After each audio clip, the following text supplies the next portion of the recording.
So hopefully you just watched the video on the digging hole analogy. And I got one more for you that I want to start up and kick it off with before we dive into some of the other things, because again, the perspective of understanding how these things work, of understanding this is how we handle failure, is crucial. And so this one I call the stock market analogy. And so if you have a stock or an investment, you don't have to be familiar with the stock market. I'll explain this in a very simple way. But let's say that, from a 0 to 100, I'm somewhere down here where I'm in the range of 10 to start. That's what the value of my stock is. We'll say it's a 10. And my goal is by the end of the year, I want to get it to be a 50, let's just say, right? And so when you go and actually look at the best stocks in real life, the ones that 100%, 200%, 500% increase in over 1 year, in 1 year's time, here is what you see. You see a trend of an up and down movement. And the line goes up and it goes down. And every day it's up and down. But from day 1 until day 365 at the end of the year, that trend is still moving upwards. And so they get from here to here over time through a series of up and downs.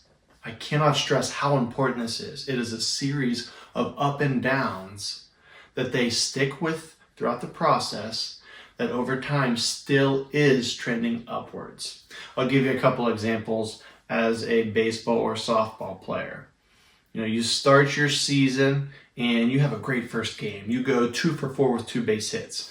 You're up day 1. You've had a really good day. And then maybe you have a second game where you don't hit so well. You face a good pitcher and you end up going 0 for 4. And so you're up day 1, and now you're back to down day 2.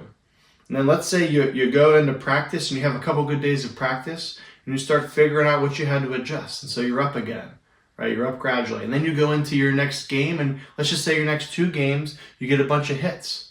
And so you're up again. And then again, you face some good competition and you're down.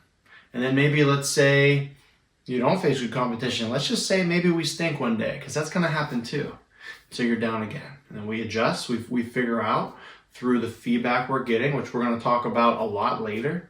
You get feedback because failure is feedback. And you understand the things you need to correct. And now you're back up again. You get back to having a couple base hits. You steal a couple bases. You get that momentum rolling again. You get your confidence up. And remember, as we talked about in the confidence section, you learn about how momentum relates to this. But you're essentially able to bounce back. And so let's say over 2 weeks, it's something where it's up, it's down, it's up, it's down, it's up, it's down, right?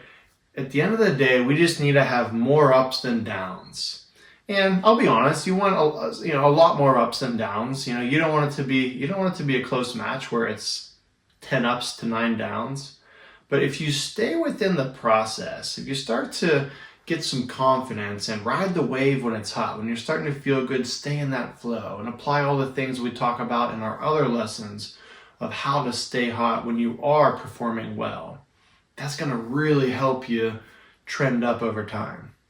And I do want to mention this. By no means is it a perfect just up and down, up one day, down one day, up one day, down one day trend that eventually somehow goes up. Because for that to happen, you still would need to have more ups than downs for the trend to go upward. Right? If I'm just up and down, then I'm just actually flat the whole way.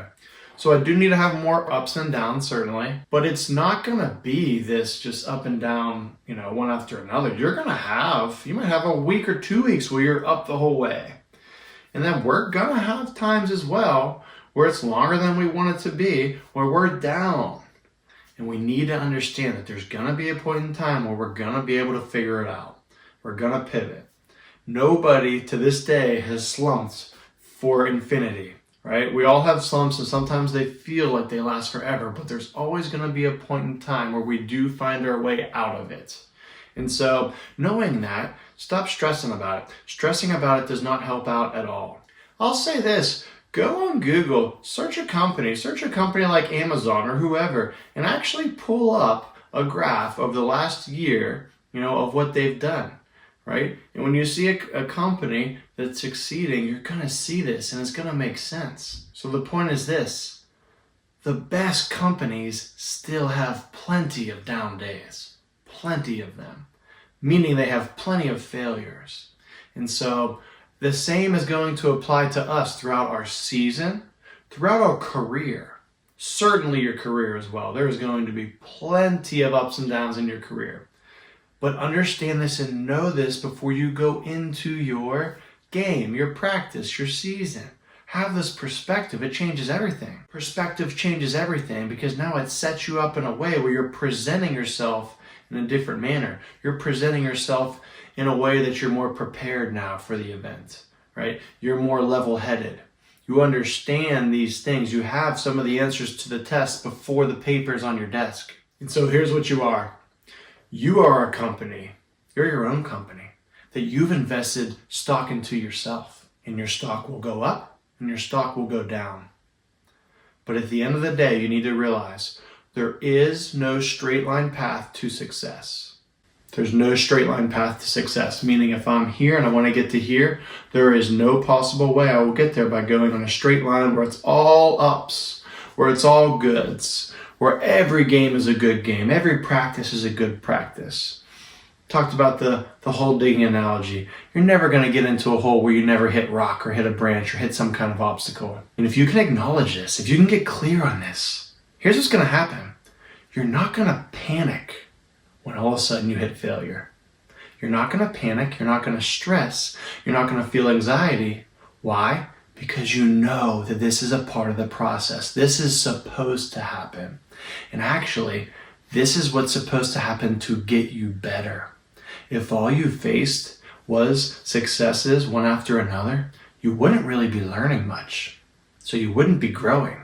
And so that might sound all fine and dandy, but you won't reach your end goal or become the best version of yourself or who you were meant to be in God's eyes if you don't face these failures.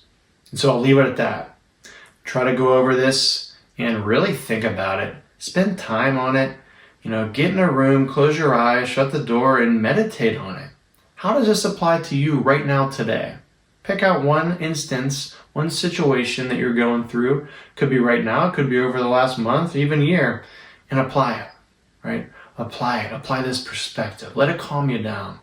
Let it sink into you that this is all part of God's plan for you, and you need to stick to it and trust it. And so when you can do this, you are evolving your mindset into the next level, the next version of yourself. You're essentially leveling yourself up, getting yourself closer to where you want to be.